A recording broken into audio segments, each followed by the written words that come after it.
Good afternoon, everyone. Welcome. Thanks for being here. I'm Alice Ree. I'm the Chief Communications and Partnerships Officer at the Skoll Foundation. My lovely colleagues here at the front. Thanks again for being here. The Skoll Foundation has always believed in the power of storytelling, seeing it as a really critical tool to power social transformation.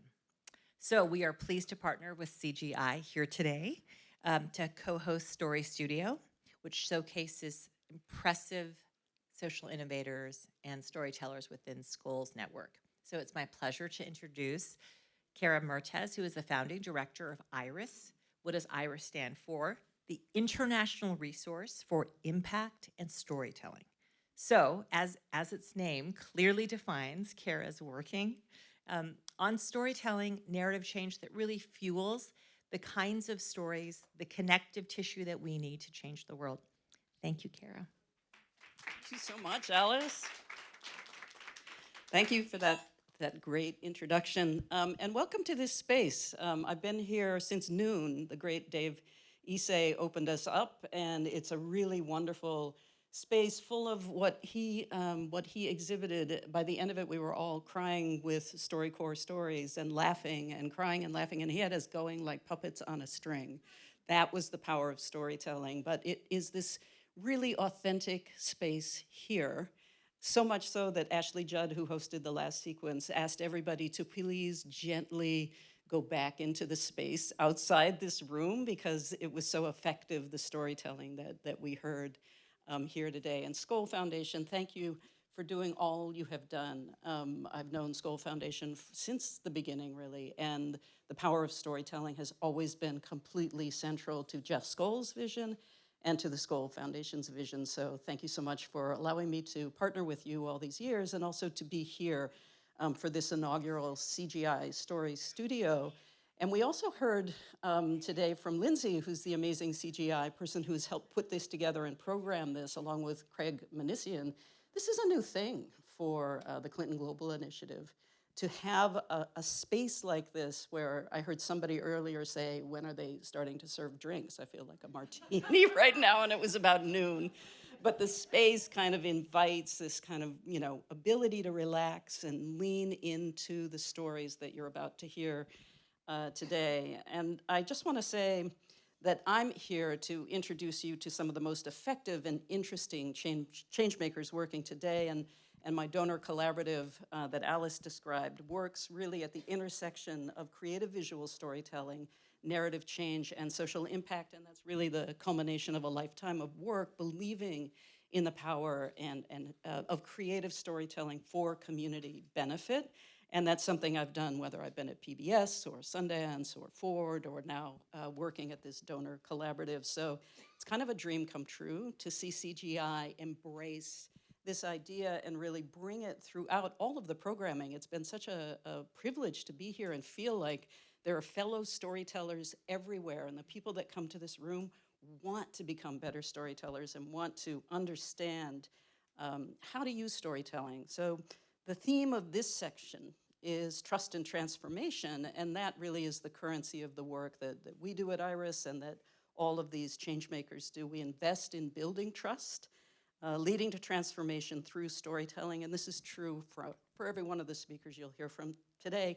And they come, incidentally, from a variety of sectors: investment in communities of color, building public health infrastructure, filmmaking, and then movement organizing, and they come from all over the world: the US, Uganda and South Sudan, Brazil, and India, and yet they all have something in common. These leaders have done something extraordinary. They own their story now. Their story doesn't own them. They've been able to take their life experience and turn it into a vocation that inspires them and reflects their lived experience, and they have invested in the power of trust to transform. And I want to add a third element to that duo, and that's the element of time. Time, trust, and transformation. And each leader, as you will hear, works across different time scales. Some think about generational change. Others work across the moment towards a common good.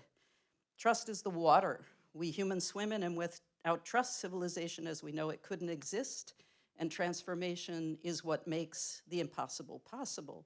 And that power starts with an idea that reframes your worldview. We've already heard it at CGI a couple of times, many, many times. We heard it yesterday when the idea of inconvenient truth was brought up in the plenary, and this became a film that participant, and David Lindy's here, participant produced, and that actually changed an entire generation's view of climate. We also heard it when Prime Minister Motley challenged us yesterday with the searing question, why does the global order today look like the imperial order of 100 years ago? Why can't we build a global order that reflects the challenges of this century? So that means global cooperation is the only pathway to survival. And these are not game-changing ideas, in my view. They're frame-changing ideas. And they lead to systemic change when put into action. And in this session, and we'll get to the leaders now, in this session, each leader will present their work in a short lightning talk. We'll have a chance to talk a little bit together, and then we'll move on to the next person, and you all will be inspired, I know, by what we learn. And we are now going to begin with Lo Lewis Kajobi from Uganda, but working for the good of South Sudan. So Lo Lewis, will you come up here? At a very young age, you were already envisioning what would become the Kajo Kija Institute. And as I've been thinking about the work you do, I think that you're a very wise soul already, even though you're quite young. Can you tell us a little bit about your work? Yes, thank you so much. Thank you everybody for taking this time.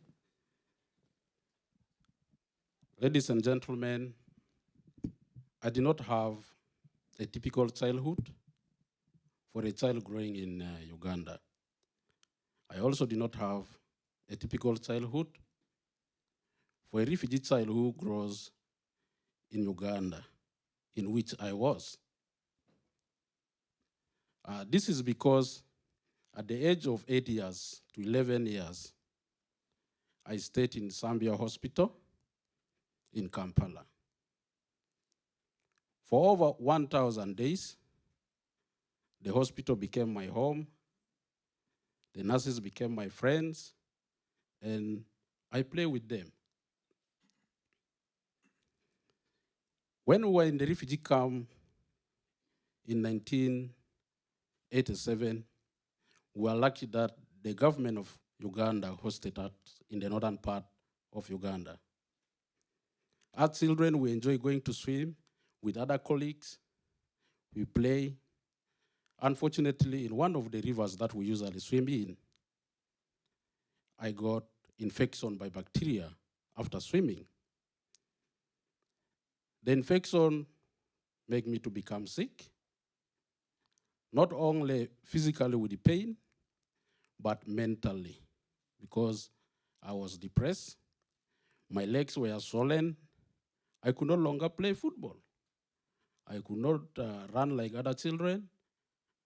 I could not practice our traditional dance. So this gave me depression. When my parents saw this, they took me to the hospital, Mulago Hospital.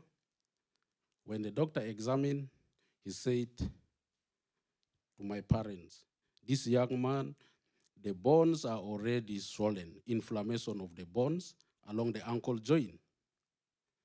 So we have waited for too long that the only best treatment they could offer at that time was to amputate the legs. So they suggested to my parents that this young boy, we are going to have the 2 legs amputated, but good enough, I'm still standing with 2 legs. So the luck was one of my uncles, who was a retired army officer, told the doctor, we appreciate your decision, but I would recommend that you would do any other treatment, but not amputation of the legs. So the doctor said, okay, we can refer you to Zambia Hospital. And immediately, my first month in Zambia Hospital, I was admitted in the pediatric ward, where I saw nurses who were dressed beautifully in their pink clothes. They were there to help me daily, to provide for me antibiotics every morning. They would also make sure 2 times my leg was taken to the theater for scrubbing. They share with me good stories. They played with me. The hospital became my playground. And treatment started on. After 3 years in the hospital, the leg healed. And finally, I was able to stand up with 2 legs and also enjoy life like the other students. However, why do I tell this story?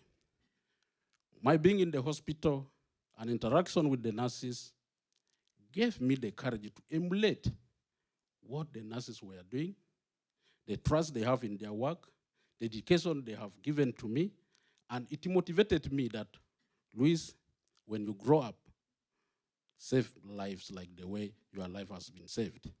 As a result, I joined science school, passed very well, went to Makerere University, passed very well, did bachelor's of biomedical lab science, got government job, and finally in 2013, the big dream came to participate in improving the lives of so many South Sudanese by establishing Kajo Keji Health Training Institute. As I talk now, we have trained over 600 physician assistants. We have trained nursing officers. We have trained midwives. We have trained lab technicians, and also reaching to over 30,000 individuals annually with health care in northern Uganda and South Sudan. Thank you so much.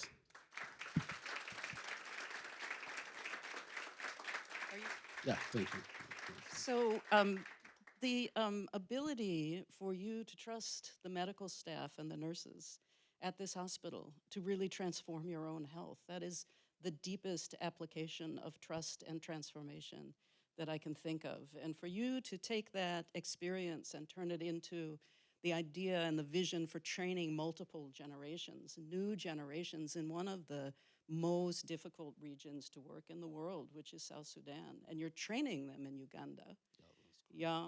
I want you to tell us, especially now that we're seeing things like the commitment last night for the University of Global Health Equity that Melinda French Gates made, $50 million for new fellowships for multiple generations of African medical staff to be, doctors to be trained in Rwanda. Africa is beginning to rise up in the world as the space and place where we need to do this work. Can you talk about your forward vision for making sure that there is health equity in South Sudan? Yeah, thank you so much for that question. Yeah, first of all, the whole of Africa actually has the highest burden of disease, especially when it comes to communicable diseases. 2/3 of all communicable diseases are in Africa. And for us to fight that, we need the 3 stages to be functional. We needed the primary health care, we needed the secondary health care, and we needed the tertiary health care.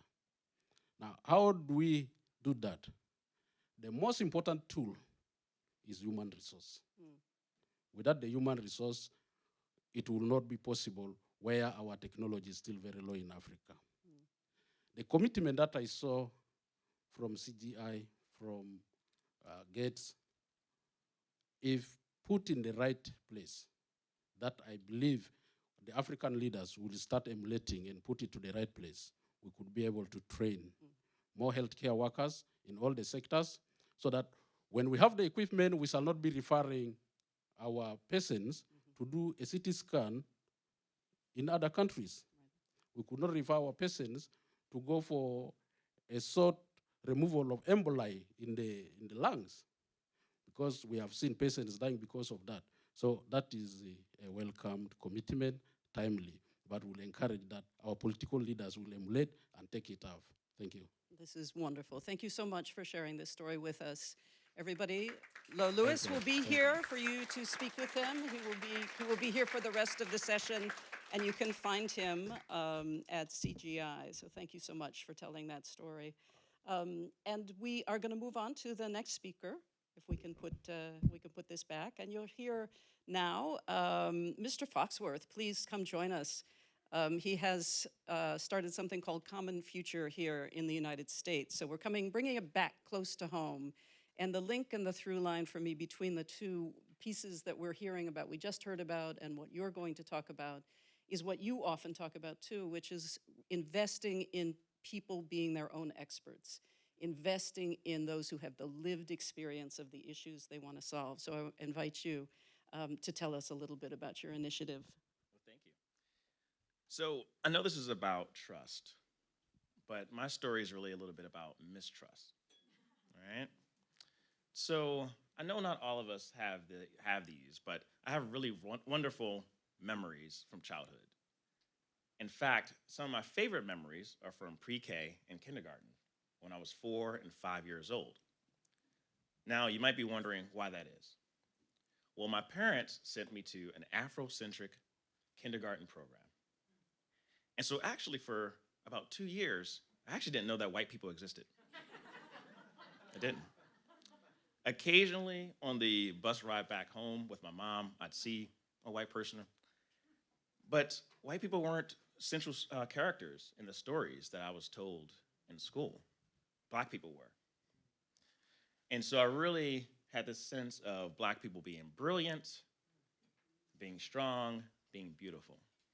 And that gave me a sense in which I felt validated, I felt safe, and I felt cared for. Now, things change. When it was time for me to go to elementary school to begin the first grade, my parents, like all loving parents, wanted to make sure that I had the best opportunities possible from an education perspective. And so we actually moved to a neighborhood that had a really highly rated elementary school. So for those of us that are really familiar with the context in the US, what this really meant was that we left a predominantly Black neighborhood where I really didn't see any white people at all, into a neighborhood where occasionally I'd see a few, right? And for my first 2 years in elementary school, things were quite good. I was doing well in school.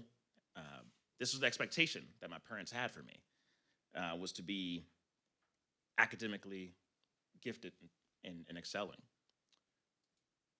However, I actually encountered a teacher who did not believe that I was someone that could read, and certainly wasn't someone that was actually gifted academically. Now, it might surprise you today, because right now I'm giving this story talk at the stage of CGI, but when I was a kid, I was quite shy.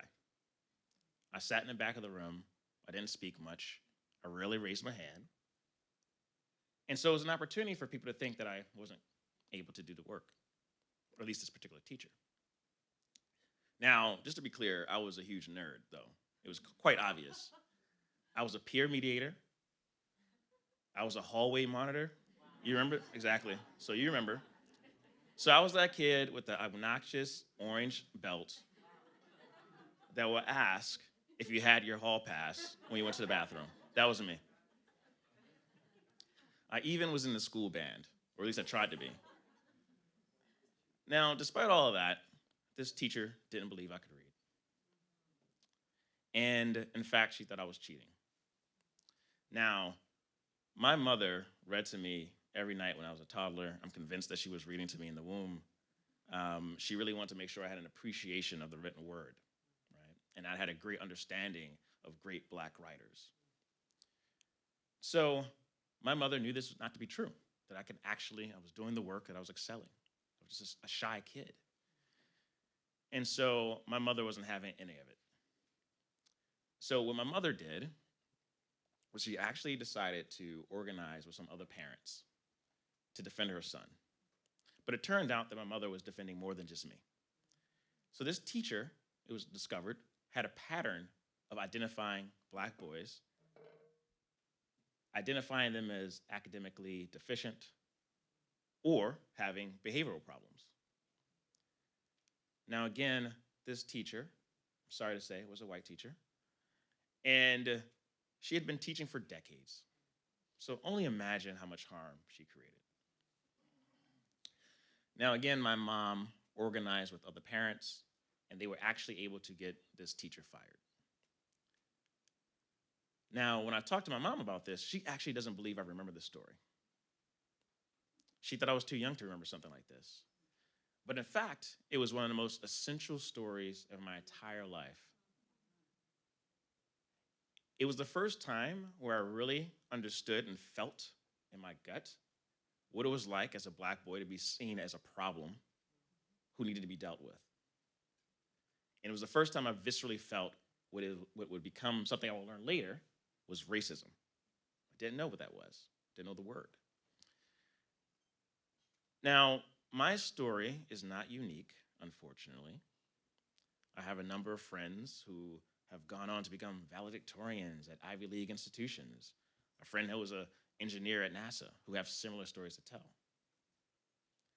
Now, I want you to contrast that to my earlier experiences in pre-K and kindergarten, in which, as I said, I felt cared for, I felt safe, I felt validated. And frankly, this is why I do the work that I do. Because I fundamentally believe that everyone deserves an opportunity to feel validated, to feel cared for, and to feel safe, particularly people of color. And so I'm working to do my best to ensure that people don't feel as though they're a problem, but actually are embraced as part of the solution.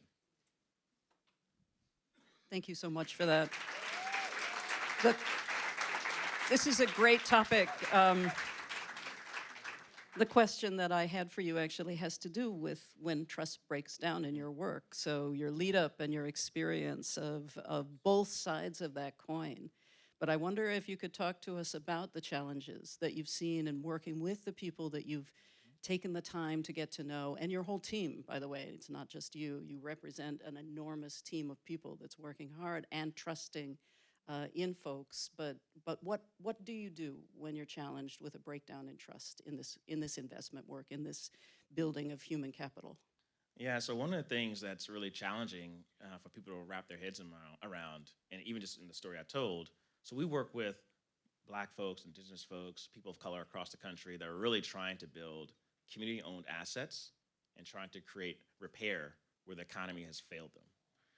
And one of the things is when you have not been trusted for so long, it's actually hard for you to believe that someone's trusting you, even when you have developed trusting relationships.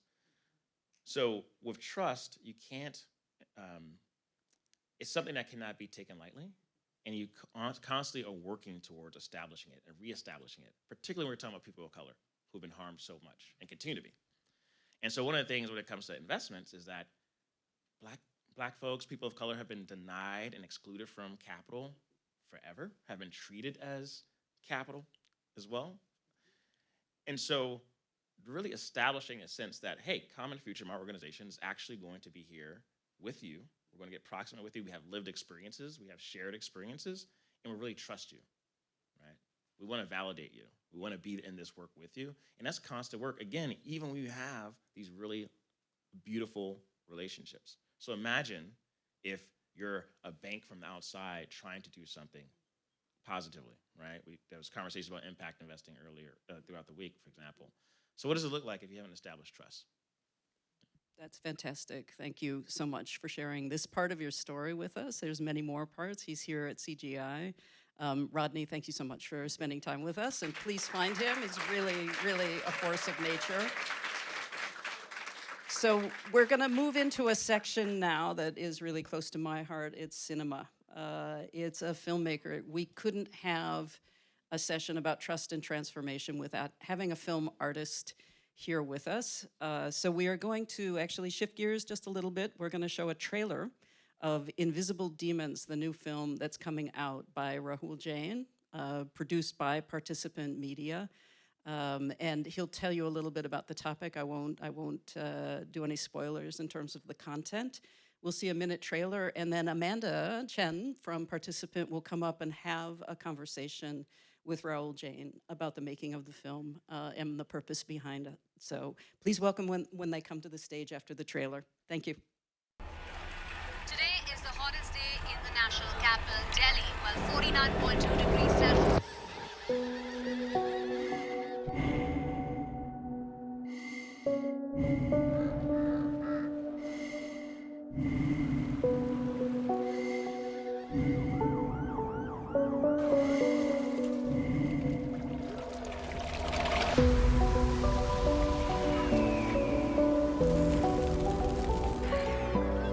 हमने जो चीज़ ऊपर वाले ने दी थी हमने उसको बिल्कुल प्रकृति को बिल्कुल खराब कर दिया हमने इंसानों ने ही करा है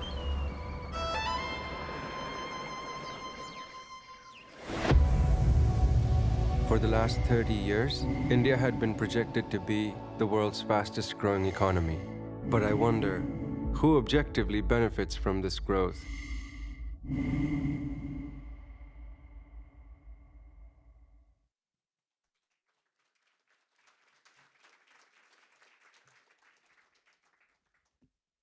Invisible Demons. It's an incredible film. If you were moved by that trailer, I can't wait until you see the film. It's 70 minutes of absolutely stunning, haunting, beautiful cinema. And it's a film that's coming out this week, which is very exciting. So we are here with Rahul. And Rahul, thank you for being here. Can you talk a little bit about your intentions and why you made this film? I'll use a story to get to how this story, or why the story got made. Something like that. I was in Lapland, in almost touching the Arctic Circle in 2018. And I was with my family, and I asked my mom to be my adventure buddy. And we started sneaking into tiny little rivulets and going into different landscapes alone. And in one part, I sneaked into a reindeer farm. I was just trying to absorb this exotic landscape. And I kind of got caught by the Sami herdsmen. And they all kind of came, and I was very terrified. And I saw that they were like looking at me, totally quizzed, like, what is this person doing here? We've never definitely seen an Indian person up here. And I realized that I was just as exotic to them as they were to me. And we started a conversation on Google Translate. And I was carrying this question for a long time in my mind, which was, I grew up in Delhi, which is this urban concrete jungle, dense, thick concrete everywhere. And every time I went into nature, it was always through a gate that said, welcome to this park, welcome to nature. And I asked them, well, for you, where does nature begin and end? Because I just see this wild, cold wilderness. And they just looked at me, and they didn't even need Google Translate to reply. And they just laughed and said, nature is here. I am a part of nature. And I think in growing up in cities, we really lose this connection. And I grew up with this total sense of widening gap. And I think this is why I want to make stories. And this is why I made this film, is to shorten that gap that I grew up with. It's such a beautiful story. This session is about trust and how we use trust to break through gridlock. It strikes me that this film in particular expects a lot of its audience. It trusts its audience. It's not telling us what to do. It's placing the responsibility on us. Can you talk a little bit about that relationship and why you set the film up in such a way? Well, for me, the best art, it never tells me anything. It always finds a way to frame something in my mind where I am able to form my own connections with things. And I just heard from David this story where he said that 50% of people don't believe in facts. and that's why you make stories. I think that if we want to, if we expect intimacy, we also must be willing to give it. And art takes you into this really subliminal, intuitive place, and you just know it. I love that. I think it's particularly disruptive in spaces like this. Not this space necessarily, but in spaces like this and conferences happening all over the world, right, that are addressing questions of climate change, the planet, what we do next. It strikes me that we need a a more disruptive approach to break through that very technocratic and traditional discourse. And that, for me, is what your film did. It made me feel something very, very deeply and question everything. So, really commend you for that. One of the things that you've been open about, Rahul, is that you come from privilege.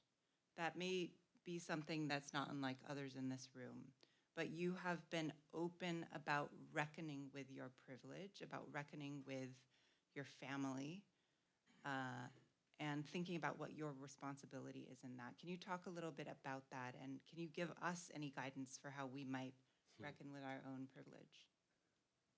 I don't know about how anybody else would, but I can tell you how I think of my own experience in this case. And I think the vulnerability that just Rodney showed makes me also want to be something. So I might share something a little bit triggering.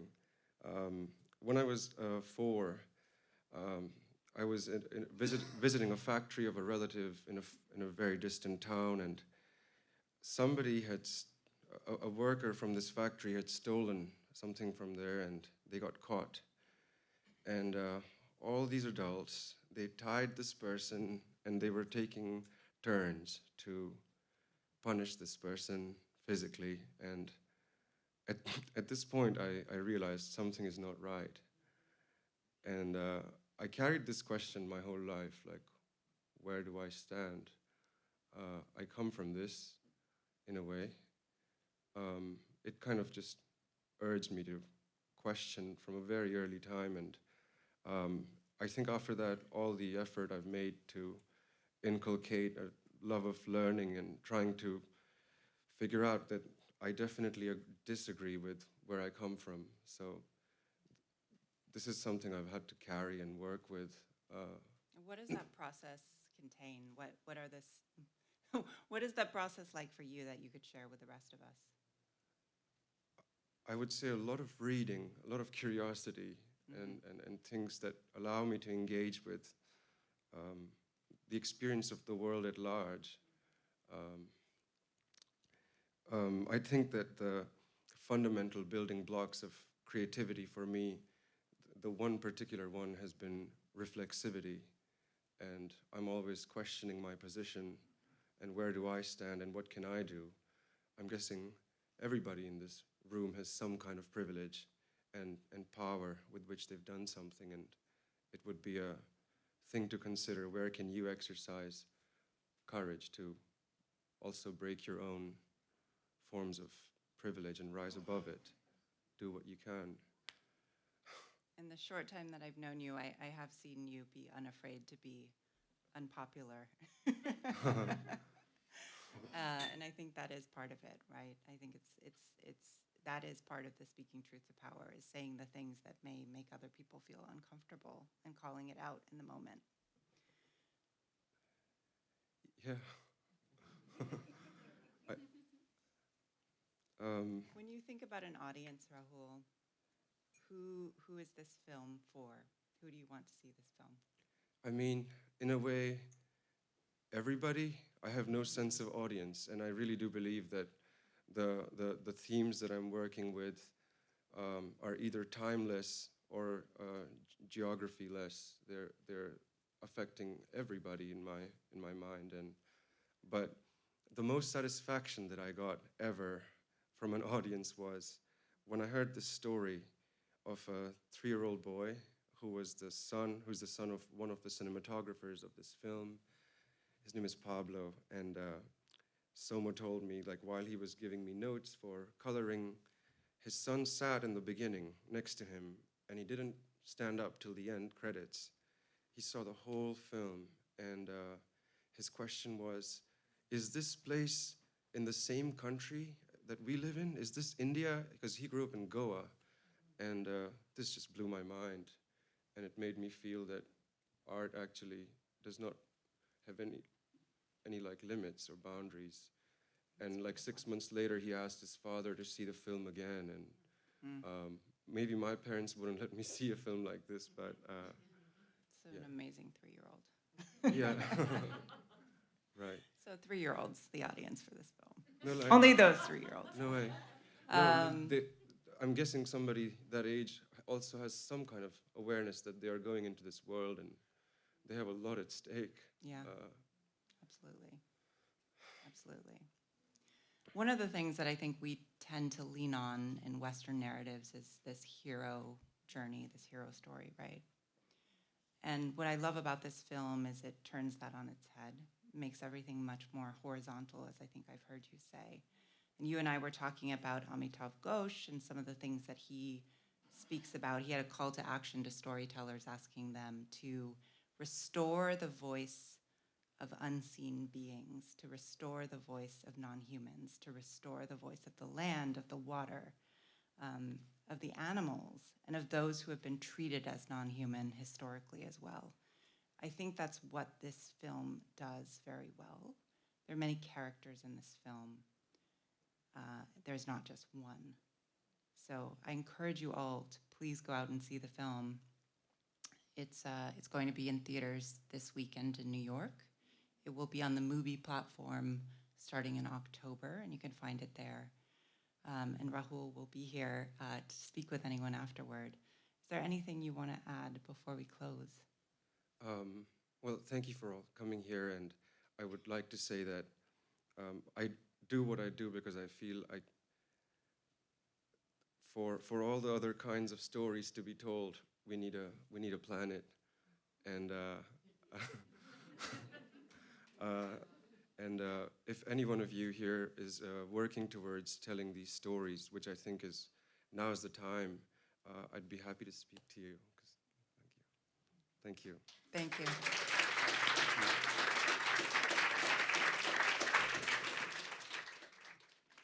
Thank you so much, Rahul and Amanda. That was beautiful. And Rahul, just listening to you was almost like watching the film.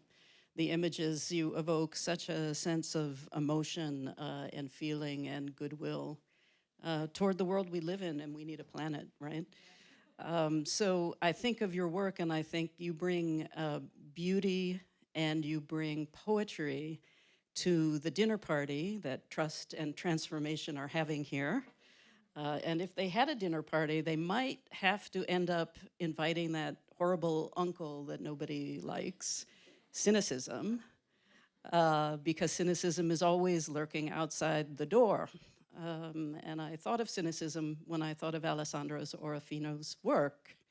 And you'll be hearing from her next. She has done some remarkable work in Brazil, movement building, community organizing, investing in people to organize and make change in their own lives through gathering together and mobilizing in solidarity.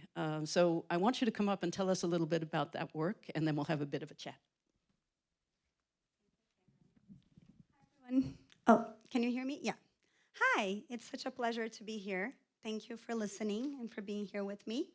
My name is Alessandra, and I'm going to tell you a story that is actually very recent. I'm not sharing my childhood today, unless Cara wants me to. I wouldn't dare to disobey. On March 16th, 2020, I was speaking to the producer of a show that I helped create on HBO Latin America. It's a weekly comedy news show, and we're just about to premiere our 4th season. And we taped that show to a live audience of about 200 people in a theater. And at that time, the COVID-19 pandemic hadn't really hit Brazil yet, but the mayhem in the United States and Europe really left little doubt as to whether we would be spared. So I told my producer that I thought we should just cancel the theater and cancel the audience because for sure we wouldn't be able to tape the show in that way. And she was really reluctant to do it. She suggested that we postpone the premiere instead by 2 weeks. And her argument was, if we just cancel this, 20 theater workers will not have a job this semester.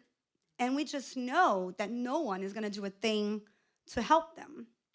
And that really struck me because the pandemic hadn't even started yet. And we already knew, and it was a common understanding, that the Brazilian government wouldn't really do anything to help anyone in the midst of this crisis. There was just no trust in any institutions to help us.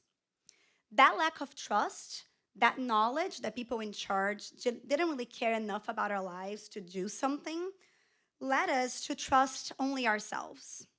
I started making calls to leaders in civil society. I started receiving a lot of calls too. 10 years prior to that, I had founded an organization called NOSSAS, which supports activists all over Brazil. So I knew a lot of people in this space.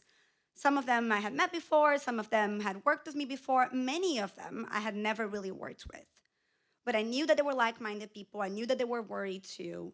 And together, we decided to build an ambitious campaign with a very ambitious goal. The goal was to push the Brazilian Congress to pass a bill creating an emergency basic income scheme, one that would benefit, at the very least, the bottom 30% of the Brazilian population. That's about 70 million people.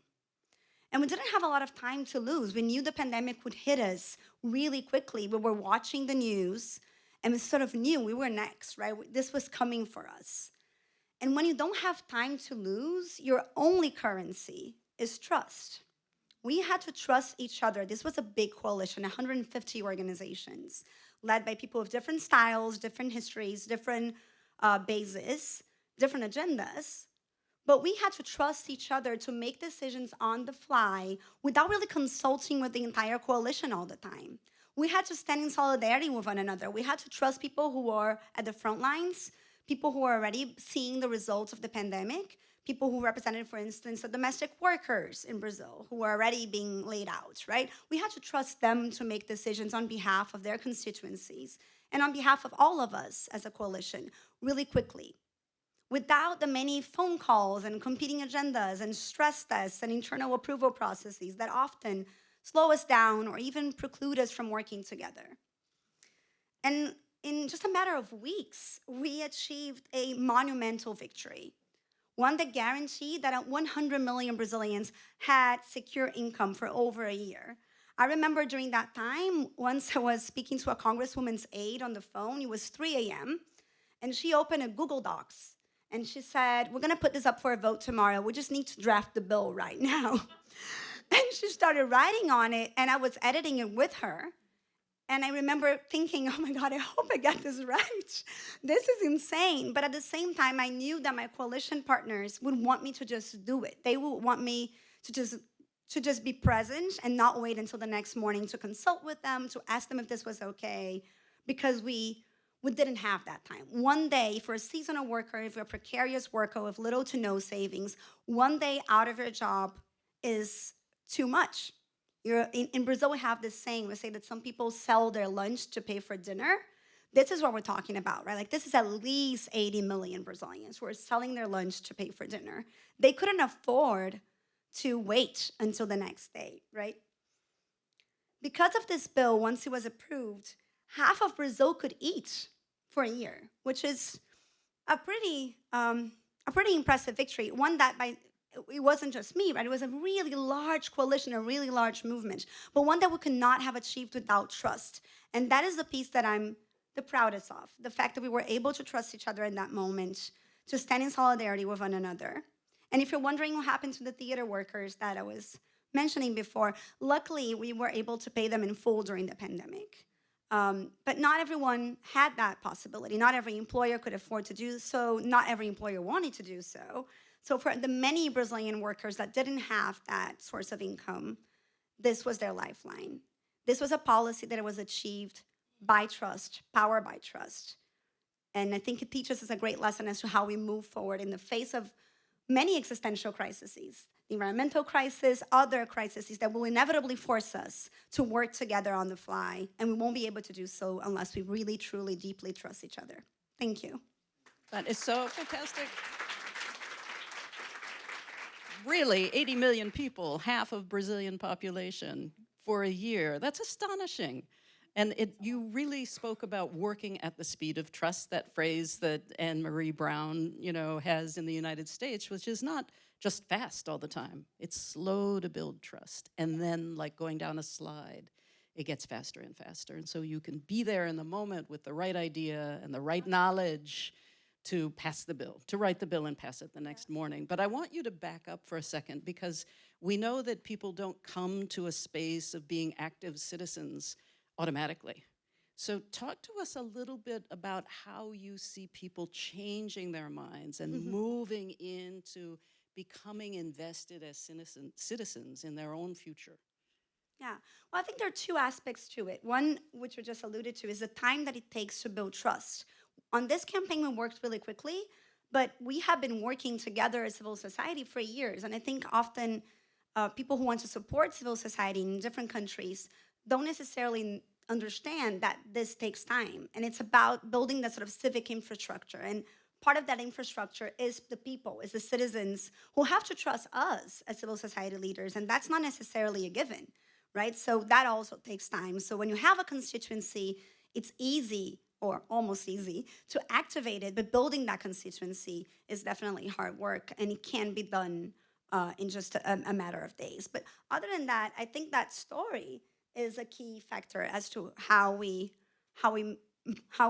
help people change their minds, or how we present them with different options and new perspectives on what old problems might look like. And I've been doing this work for over a decade, as I said, but I'm actually preparing to leave my organization. Now I'm sharing something personal.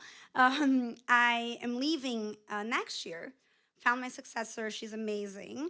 And I didn't know what I wanted to do. But after much reflection, I realized that I've been working with TV and film for a while for a reason. I'm an activist, but I also believe, after seeing us fail again and again with all of our numbers and our well thought of arguments, I really believe that we need to appeal to emotions and to our ability as humans to connect with each other when we see each other's pain and each other's hope and dreams. And there's nothing better than a good story for that. So I really do believe in that as well. Well, Ali, I feel like there's so much that the United States could learn from the work that you've done in Brazil, especially at this moment. So maybe we can import you here for a little bit of time.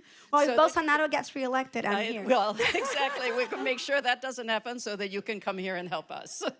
Thank you, Cara. Thank you so much.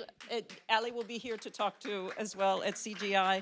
And I'm just going to close. I'm going to sit for a second and close with a couple of comments. I'm so glad that Amitav Ghosh was brought up by Rahul, because I actually was going to refer to him in the closing, and he has a beautiful book called The Great Derangement, which if you haven't read, from 2016, you need to read. For this moment, it was really written ahead of its time, and in it he has many, many sort of mind-blowing propositions, but one of them actually is that as humans, we can't imagine the calamity that is befalling us, that we have brought to bear.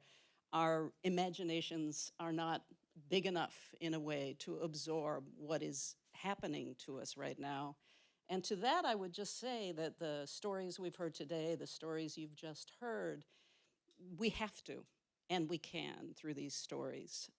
It made me also think of William McCaskill's recent essay in Foreign Policy, where he talks about our generation actually being the ancestor generation. He says that if humans live as long as most mammals, the average of a mammalian species, actually for every 10 people that have lived, we now lived, there will be 1,000 people after us. And so we need to think about those generations. If we don't think of ourselves, at least think about the fact that humanity is really in its infancy, and already we're in a crisis.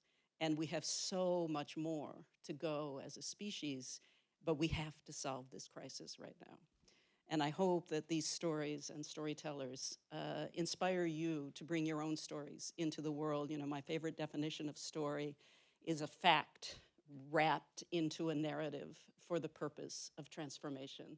So we'll leave you with that. Thank you for coming to Story Studio. There's one more session that's going to be really fantastic, so stay for that and enjoy the rest of CGI. Thanks so much.